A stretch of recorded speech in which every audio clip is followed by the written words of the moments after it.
ԱՄՆ-ի և Իրանի միջև դիվանագիտական լարվածությունը հասել է գագաթնակետին, գերխնդիրը այս պահին ռազմական գործողությունների վերսկսումը կանխելն է։ Վաշինգտոնի նոր առաջարկը որոշակի մոտեցրել է դիրքորոշումները, Թրամփը հայտարարել է, որ սպասում է Իրանի ճիշտ պատասխաններին, հակառակ դեպքում սպառնում է անհապաղ գործողությունների դիմել։ Բանակցությունների կենտրոնում Իրանի միջուկային ծրագիրն է, կարևոր է նաև Հորմուզի նեղուցի անվտանգ երթևեկությունը։ Իրանը սպառնացել է պատասխան հարվածներով, նա զգուշացրել է պատերազմի տարածաշրջանային ընդլայնման մասին։ Իրավիճակը կարող է դառնալ անկանխատեսելի, եթե համաձայնություն չկայանա։ Կողմերը ընդամենը մի քանի օր ժամանակ ունեն։ Պակիստանը մեծ դեր է խաղում բանակցությունների այս փուլում։ Համաձայնության չհասնելու յուրաքանչյուր օրը խորացնում է համաշխարհային տնտեսական ճգնաժամը, Հորմուզը մնում է շրջափակված, իսկ էներգակիրների համաշխարհային մատակարարումը խաթարված, նավթի գները համաշխարհային շուկայում մնում են անկայուն աճի միտումներով։ Այժմ այն մասին, թե ինչ ենք պատմելու վայրկյաններ անց։ Անտառային հրդեհները Կալիֆոռնիայում կրակի դեմ պայքարը շարունակվում է։ Կալիֆոռնիայում տասնյակ երեխաներ են փրկվել թրաֆիքինգից։ Ներգաղթյալների պահման կենտրոններում ինքնասպանությունների թիվը կտրուկ աճել է։ 42 տարվա ազատազրկում $250 միլիոն յուրացնելու համար։ Փոքրիկի հրաշք փրկությունը Լոնգ Բիչում 5-րդ հարկից ընկած երեխան ողջ է մնացել։ Եվ թողարկման երկրորդ հատվածում սպասեք հերթական նահանգի մասին ամենահետաքրքիր մանրամասներին։ Բարև ձեզ, ես Լենա Կարապետյանն եմ, դուք միացել եք Glendale News-ին, մինչ օրվա լրահոսին անցնելը մի ուրախ նորությամբ կիսվեմ։ Մեր ալիքի բաժանորդների թիվը հատել է 15,000-ի սահմանը։ Շնորհակալ ենք բոլոր հին ու նոր բաժանորդներին, իսկ եթե դեռ չեք բաժանորդագրվել, սիրով հրավիրում ենք, վստահ, որ միասին շատ շուտով հաղթահարելու ենք նաև 20,000-ի սահմանը, իսկ հիմա անցնենք օրվա թեմաներին։ Լոս Անջելեսի շրջանում շարունակվում են հրդեհները, Ալթա հրդեհը արդեն ոչնչացրել է ավելի քան 330 ակր տարածք։ Հրշեջները պայքարում են կրակի նոր օջախների դեմ։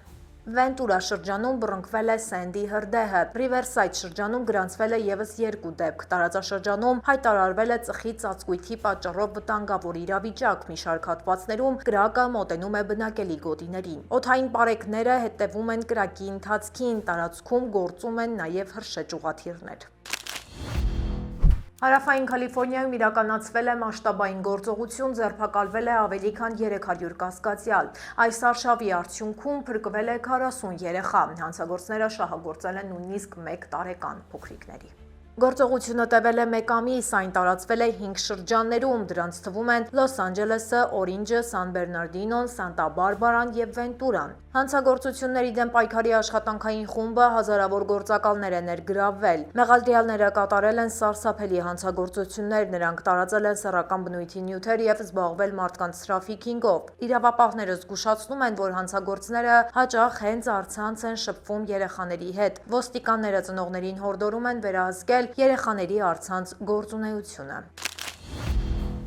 Ամերիկյան դատական համակարգում աննախադեպ իրադարձություն է տեղի ունեցել, ներգաղթի հարցերով վերաքննիչ գրասենյակը պատմության մեջ ամենամեծ համալրումն է ստացել։ Կառույցն աշխատանքի է ընդունել միանգամից 82 նոր դատավորների։ Պաշտոնական երթմնակալության արարողությունը տեղի է ունեցել Վաշինգտոնում։ Արդյունքում ներգաղթի հարցերով զբաղվող դատավորների ընդհանուր թիվը հասել է 700-ի։ Հատկանշական է, որ այս տարի արդեն 153 դատավոր է նշանակվել, սա գործակալության պատմության մեջ բացարձակ ռեկորդային ցուցանիշ է։ Իշխանությունների գլխավոր նպատակը դատարանների գերծանրաբեռնվածության նվազեցումն է։ 2025 թվականի հունվարից ի վեր ավելացել է 1 միլիոնից ավելի գործ։ Չլուծված գործերի քանակը նվազել է 447,000-ով, 4 միլիոնից հասնելով 3,53 միլիոնի։ Սա ռեկորդային արագություն է այս կառույցի համար։ Պետական այս կառույցից հույս են հայտնում, որ նոր նշանակումներից հետո գործերը ավելի արագ կքննվեն և անոնսավորում են, որ սա դեռ ավարտը չէ։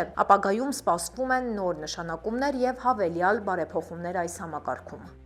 IC կենտրոններում կտրուկ ավելացել են ինքնասպանությունների և ինքնավնասումների դեպքերը։ 2026-ին արդեն 1000-ից ավելի ահազանգ է հնչել։ Դրանց զգալի մասը կապված է ինքնավնասման հետ։ Իրավիճակը արագ վատթարանում է, 1 տարում ինքնասպանության 5 դեպք է արձանագրվել։ Սա վերջին 2 տասնամյակի ամենաբարձր ցուցանիշն է։ Կալանավորների թիվը Թրամփի վարչակազմի օրոք կրկնապատկվել է։ Ներգաղթյալները կենտրոններում անորոշ ժամկետով են մնում, ինչը ավելացնում է լարվածությունը։ Միջադեպեր են գրանցվել Թեքսասի, Կալիֆոռնիայի եւ այլ նահանգների կենտրոններում։ Հաճախակի են դարձել ծայրահեղ հոգեկան վիճակի դեպքերը։ Պաշտոնյաները հայտարարում են, որ իրենք բարձր ստանդարտներ են ապահովում։ Նրանք վստահեցնում են, որ հոգ են տանում կալանավորների առողջության մասին, սակայն ստուգումների թիվը նվազել է վերջին շրջանում։ Նույնիսկ կոնգրեսի անդամներն են զրկվել այս կենտրոններում կալանավորների հետ ազատ խոսելու հնարավորությունից։ Տեղեկատվական շրջափակումը խորացնում է հասարակության մտահոգությունները։ Ընտանիքներն կասկածի տակ են դնում պաշտոնական եզրակացությունները։ Մասնագետները նշում են, որ յուրաքանչյուր դեպք այժմ մանրակրկիտ հետաքննության կարիք ունի։ Ամերիկացիները շտապում են իրենց բաժինը պոկել Թրամփի նոր հիմնադրամի գումարներից։ Այն կազմում է շուրջ 1 միլիարդ 800 միլիոն դոլար։ Հիմնադրամը ստեղծվել է կառավարության հետ կնքված աննախադեպ համաձայնագրի շրջանակում։ Պաշտոնական նպատակը հակազդեցությունն է կառավարական չարաշահումներին։ Դիմումների ընդունման պաշտոնական կարգը դեռ պատրաստ չէ։ Հանձնաժողովի անդամները անգամ դեռ ընտրված չեն։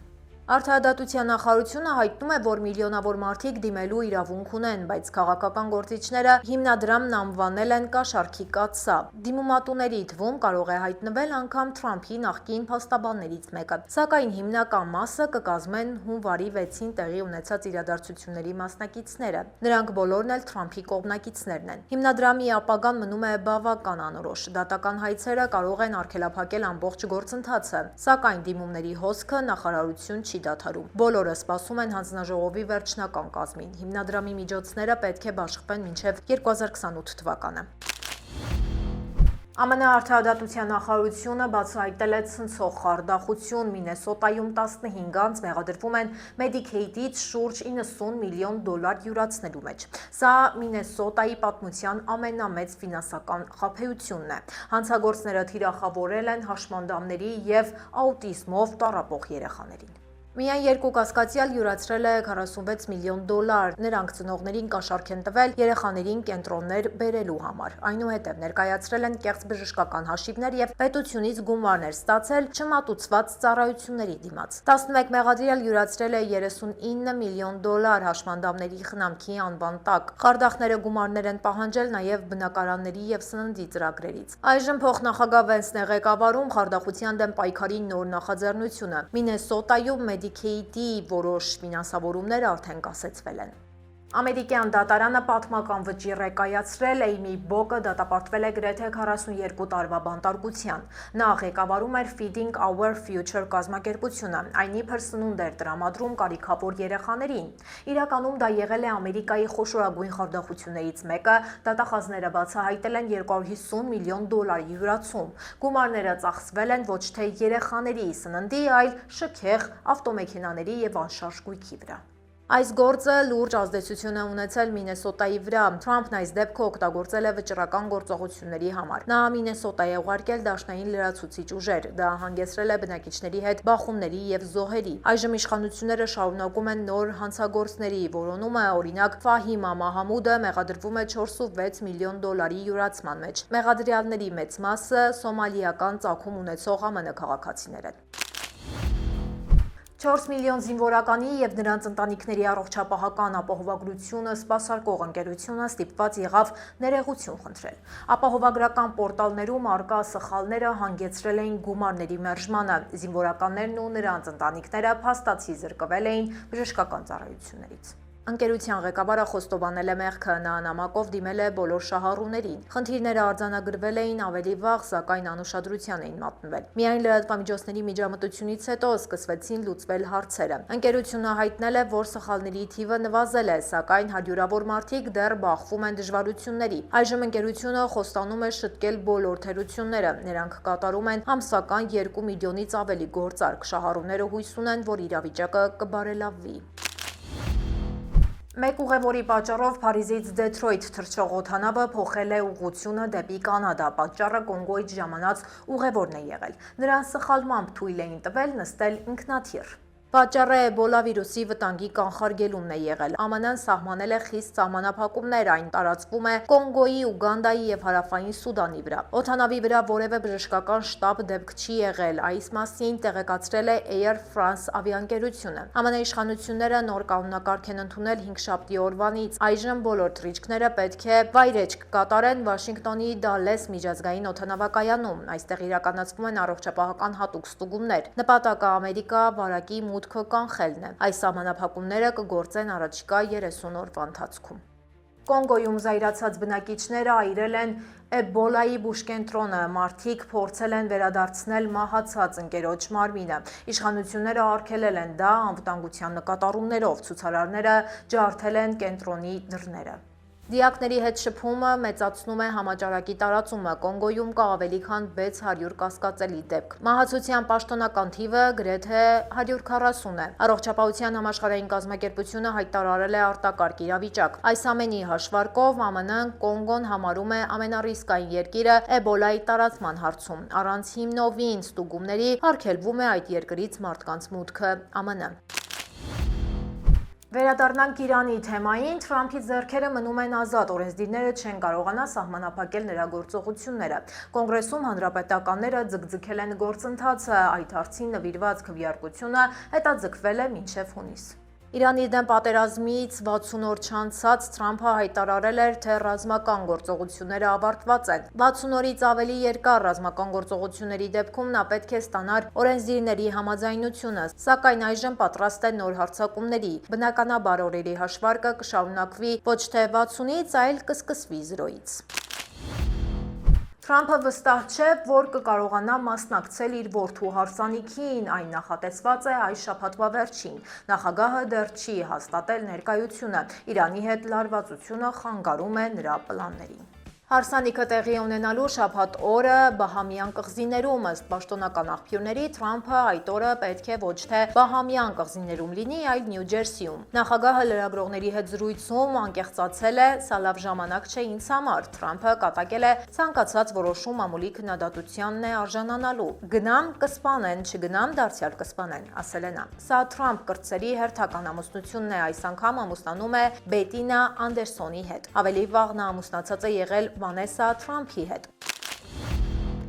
SpaceX-ի նորագույն Starship V3 հրթիռը անսպասելի մնաց գետնին։ Թռիչքի ընդհատման պատճառը արձակման աշտարակի տեխնիկական անսարքությունն է եղել։ Մասկը հույս ունի հարցը լուծել արագ, հնարավոր է, որ փորձը կրկնվի առաջիկա ուրբաթ օրը։ Այս հրթիռը պատմության մեջ ամենահզոր մոդելներից է, այն ունի մոտ 408 ոտնաչափ բարձրություն։ Հրթիռի ուժային կայանը ստացել է նոր շարժիչներ, ընդհանուր քաշող ուժը հասել է 18 միլիոն ֆունտի։ Ընկերությունը ձգտում է հրթիռը դարձնել լիովին վերաօգտագործելի։ Այս փորձարկումը պետք է տևեր 65 րոպե, ծրագրված էր փորձնական թռիչքի ընթացքում տեղակայել 22 Starlink արբանյակ։ SpaceX-ը ժամանակ գրեթե չունի, NASA-ն սպասում է Artemis 3-ի թռիչքին, իսկ 2028 թվականին արդեն պետք է տեղի ունենա լուսնային վայրեջքը։ NASA-ն ծրագրում է հենց այս համակարգով աստղագնացներին հասցնել լուսին, իսկ Մարսի շուրջ ճամփորդության ծրագրերը դեռ մնում են գաղտնի։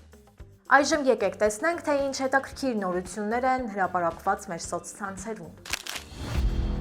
Long Beach-ում 5-րդ հարկից ընկած 4 տարեկան երեխան ողջ է մնացել։ Փոքրիկը գտնվում է հիվանդանոցում, նրա վիճակը կայուն ծանր է։ Քննիչները դեռ պարզում են, ինչպես է երեխան ընկել, դեռ հայտնի չէ, նա պատուհանից է ընկել, թե պատշգամբից։ Ականատեսները պատմում են սարսափելի դեպքի մասին։ Մի կին անցնելիս է եղել շենքի կողքով, երբ երեխան ընկել է նրա առաջ։ Տեղում աշխատողը շտապել է օգնության։ Մայրը դուրս է վազել այն պահին, երբ երեխային արդեն տանում էին դեպի շտապ օգնության մեքենա։ Թունավոր նյութի խոշոր արտահոսք է գրանցվել Լոս Անջելեսի հարևանությամբ Garden Grove-ի այրոտիեզերական գործարանում։ 34,000 գալոն տարողությամբ բաքը վնասվել է։ Արտահոսված թունավոր նյութը օգտագործվում է պլաստիկ մասերի արտադրության մեջ։ Դեպքը խուճապ է առաջացրել տեղի բնակիչների շրջանում, արտահոսքի պատճառը հայտնի չէ։ Տարածքում անմիջապես հայտարարվել է տարհանում։ Տարհանման գոտին ընդգրկել է Garden Grove բուլվարից հյուսիս ընկած մասը։ Փրկարարները նաև սահմանափակել են երթևեկությունը հարակից փողոցներում, մարդկանց անվտանգության համար կազմակերպվել է հատուկ կենտրոն։ Աշխատանքները շարունակվում են մինչև ուշ երեկո։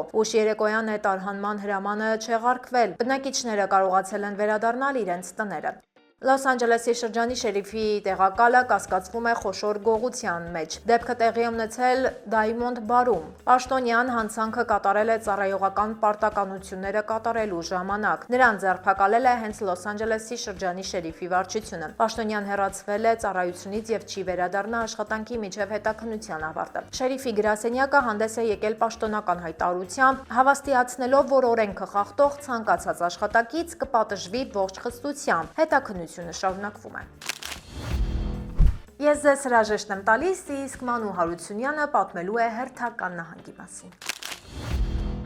Բարև ձեզ, ԱՄՆ արևելյան հատվածում գտնվող Արևմտյան Վիրջինիա նահանգը հաճախ անվանում են Լեռնային նահանգ, այն հայտնի է Ապալաչյան լեռներով, խոր կիրճերով, մառախլապատ անտառներով եւ արագահոս գետերով։ Չնայած համեմատաբար փոքր տարածքին այստեղ զարգացած են արկածային զբոսաշրջությունը, լեռնադահուկային սպորտը եւ բնապահպանական տուրիզմը, ամեն տարի միլիոնավոր մարդիկ գալիս են այստեղ կտրվելու քաղաքակրթության աղմուկից ու զգալու վայրի բնության իրական հմայքը։ Արևմտյան Վիրջինիայի ճանապարհները անցնում են անտառապատ լեռնանցքներով, հին կամուրջներով եւ մշտապես մառախուղի մեջ կորած հովիտներով։ Այստեղ հաճախ կարելի է տեսնել ռաֆթինգի նավակներ, ժայռամագլցող խմբեր եւ փոքրիկ լեռնային քաղաքներ, որոնք պահպանել են Ամերիկայի հին արդյունաբերական շրջանի ոգին։ Նահանգի բնությունը տպավորիչ է, հատկապես աշնանը, երբ անտառները դառնում են կարմիր, նարնջագույն եւ ոսկեգույն։ Արևմտյան Վիրջինիայի ամենահայտնի բնական հրաշքներից մեկը New River Gorge National Park and Preserve ազգային պարկն է։ Այստեղ գտնվող New River կամուրջը համարվում է աշխարհի ամենաերկար պողպատե կամարային կամուրջներից մեկը։ Պարկը հայտնի է ռաֆթինգով, զիփլայնով եւ ժայռամագլցմամբ։ Միայն 2024 թվականին տարածք ունեցել է մոտ 1.8 միլիոն այցելու, ինչը ռեկորդային ցուցանիշ է։ New River Gorge-ի կիրճի խորքում արագահոս գետերն անցնում են սև ժայռերի միջով, իսկ բարձրադիր դիտահարթակներից բացվում են հսկայական անտառապատ տեսարաններ։ Ամեն տարի այստեղ անցկացվում է նաև հայտնի Bridge Day փառատոնը, երբ հարյուրավոր բեյս ջամփերներ ցատկում են կամրջից։ Տարածքը գրավիչ է նրանց համար, ովքեր սիրում են ադրենալին եւ վայրի բնության հետ անմիջական շփումը։ Լեռնադահուկային մարզաձևերի սիրահարների գլխավոր ուղղությունը Snowshoe Mountain Resort հանգստավայրն է։ Այն գտնվում է մոտ 4800 ֆուտ բարձրության վրա եւ հայտնի է արևելյան ափի լավագույն ձմեռային պայմաններով։ Հանգստավայրն ունի ավելի քան 60 դահուկային ուղի, 14 վերելակ եւ ամբողջովին արհեստական ձյունածածկ համակարգ։ Տարվա մյուս եղանակներին այստեղ զարգանում են հեծանվային եւ արկածային տուրերը։ Snowshoe-ի լանջերին ձմռանը ամենուրեք երևում են սնոուբորդիստներ, ընտանեկան դահուկային խմբեր եւ գիշերային լուսավորված ուղիներ։ Ամռանը նույն տարածքները վերածվում են լեռնային հեծանվավազքի եւ արշավային կենտրոնների։ Բարձր դիրքի պատճառով այստեղ հաճախ պահպանվում է ձյուն, նույնիսկ այն ժամանակ, երբ հարևան նահանգներում արդեն գարուն է։ Դա հանգստավայրին տալիս է յուրահատուկ առավելություն։ Պատմական եւ շքեղ հանգստի խորհրդանիշներից է The Greenbrier հյուրանոցային համալիրը։ Այն գործում է դեռևս 18-րդ դարից եւ հայտնի է իր հանքային աղբյուրներով։ Այստեղ ժամանակին հանգստացել են ԱՄՆ նախագահներ, արքայական ընտանիքների անդամներ եւ հայտնի գործարարներ։ Սառը պատերազմի տարիներին համալիրի տակ կառուցվել էր գաղտնի ստորգետնյա ապաստարան ԱՄՆ կոնգրեսի համար։ Greenbrier-ի տարածքում պահպանվել են դասական ամերիկյան շքեղության տարրերը, հսկայական սրահներ, գոլֆի դաշտեր, սպա կենտրոններ եւ պատմական քոթեջներ։ Այստեղ հաճախ անցկացվում են բարձրակարգ միջոցառումներ եւ գոլֆի առաջնություններ։ Հյուրանոցն առանձնանում է նրանով, որ համատեղում է պատմությունը, բնությունը եւ առողջարանային հանգիստը, ստեղծելով գրեթե կինեմատոգրաֆիկ մթնոլորտ։ Արևմտյան Վիրջինիայի ամենամեծ պահպանվող տարածքներից է Monongahela National Forest ազգային անտառը։ Այն զբաղեցնում է մոտ 900,000 ակր տարածք եւ հայտնի է իր կենսաբազմազանությամբ։ Այստեղ են գտնվում նաեւ Seneca Rocks ժայռերը, որոնք համարվում են ԱՄՆ արևելյան հատվածի լավագույն ժայռամագլցման ուղղություններից մեկը։ Տարածքը հռչակված է արշավներով եւ վայրի բնության դիտարկմամբ։ Seneca Rocks-ի սպիտակավուն ժայռերը կտրուկ բարձրանում են անտառների վերևում և տեսանելի են տասնյակ կիլոմետրերից։ Արշավային արահետները տանում են դեպի դիտակետեր, որտեղից բացվում են Ապալաչյան լեռների տպավորիչ համայնապատկերները։ Աշնանը տարածքը վերածվում է գունավոր ծովի, իսկ լուսանկարիչների համար սա համարվում է նահանգի ամենագրավիչ վայրերից մեկը։ Արևմտյան Վիրջինիայի ամենահայտնի ջրվեժը գտնվում է Blackwater Falls State Park պետական պարկում։ Ջրվեժը մոտ 60 ֆուտ բարձրությունից թափվում է մուգ գույն ունեցող գետի մեջ, որի երանգը ձևավորվում է անտառային գրունտի պատճառով։ Այգին հայտնի է նաև դիտահարթակներով, արշավային ուղիներով և ձմեռային հանգստի հնարավորություններով։ Տարածքը տասնամյակներ շարունակ համարվում է նահանգի գլխավոր այցեքարտը։ Blackwater Falls-ի աստիճաններով իջնելիս մշտապես լսվում է ջրի ուժեղ աղմուկը, իսկ օդում զգացվում է 21-րդ դարում ապրող մարդկանց համար անսովոր թարմություն։ Lindy Point դիտահարթակից բացվում են կիրճի ամենահայտնի տեսարանները, հատկապես մայրամուտին։ Ձմռանը այգին վերածվում է ձյունածածկ հեքիաթի, իսկ աշնանը այստեղ հավաքվում են հազարավոր լուսանկարիչներ ու բնության սիրահարներ։ Այսպիսին էր Արևմտյան Վիրջինիան, հերթական նահանգը, որն այցելեցինք միասին։ Այս նահանգի մասին կարելի է երկար պատմել, այստեղ անգամ բանտ կա զբոսաշրջիկների համար, իսկ եթե այցելել եք Արևմտյան Վիրջինիա և տեղեկություններ ունեք նաև այս նահանգում այլ հետաքրքիր վայրերի մասին, գրեք, պատմեք ձեր տպավորությունները, վստահ եմ ձեր խորհուրդները շատերին օգտակար կլինեն։ Դե ինչ, ավարտին մոտեցավ ոչ միայն մեր հերթական հաղորդումը, այլև հերթական աշխատանքային շաբաթը։ Ձեզ ուրախ հանգստյան օրեր, իսկ մենք կշարունակենք հետևել անցուդարձին, որ հանգստյան օրերից հետո ձեզ ներկայացնենք ամենահետաքրքիրն ու ամենակարևորը։ Կհանդիպենք երկուշաբթի օրը, ինչպես միշտ ժամը 5-ին։ Հաջողություն։